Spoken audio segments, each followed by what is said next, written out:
This film recognizes the ephemeral nature of dance and strives to reconstruct the past of one of the leading ballet companies of the 20th century, the Ballet Russe de Monte Carlo.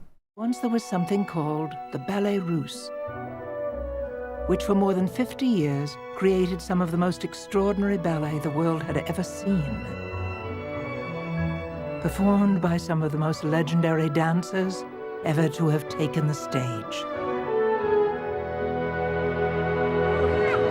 Everybody, come on the stage! Though the little Russian girls worked hard to perfect their technique, The filmmakers establish a rich visual context and situate the Ballet Russe phenomenon in history by first introducing the avant-garde company created in 1909 by the Russian impresario Sergei Diaghilev.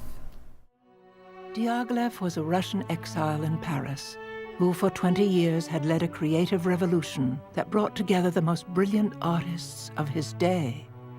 Nijinsky, Balanchine, Stravinsky, Picasso, Matisse, and Ravel were but a few who collaborated with Diaghilev to create the distinctive Ballet Russe style. So great was his influence that when Diaghilev died suddenly in 1929, there were those who believed that with him died ballet. Choreography is easily lost when a work goes out of repertory. Thus, one of the film's great contributions is its rare footage of actual performances, starting with the Ballet Russe de Monte Carlo's opening season in 1932, which featured works by three of the century's greatest choreographers, Georges Balanchine, Léonide Massine, and Michel Fokine.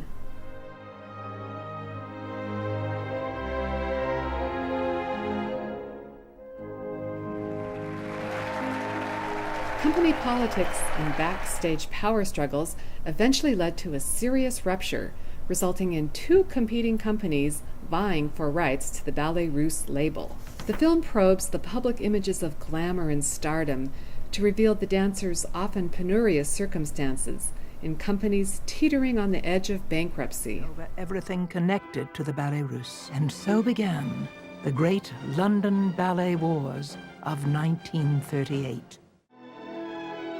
Al Melnick, who the Schur office, my own. And this came out of the intrinsic art. Throughout, the film's makers have emphasized the human aspect of the company's history, interweaving archival materials and images of the past with the reminiscences of aging dancers who were brought together for a large reunion in 2000.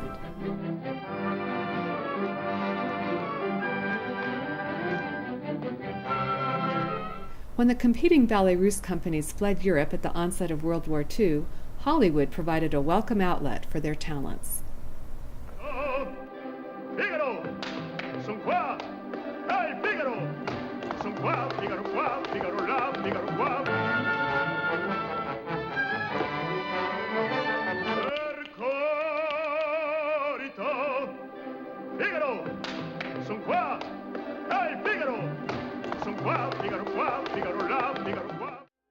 Traditionally, ballet has been an art form based on oral transmission, with the experienced dancers of the older generation coaching new performers in the stylistic fine points of the repertory.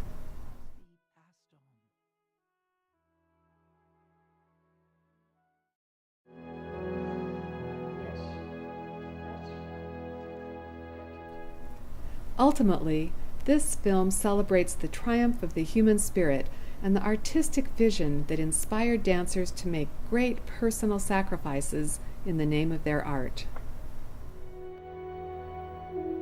I never received money.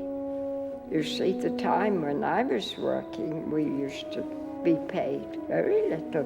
But that I thought, no, if I can work with this one and, work with that designer, think how rich I am.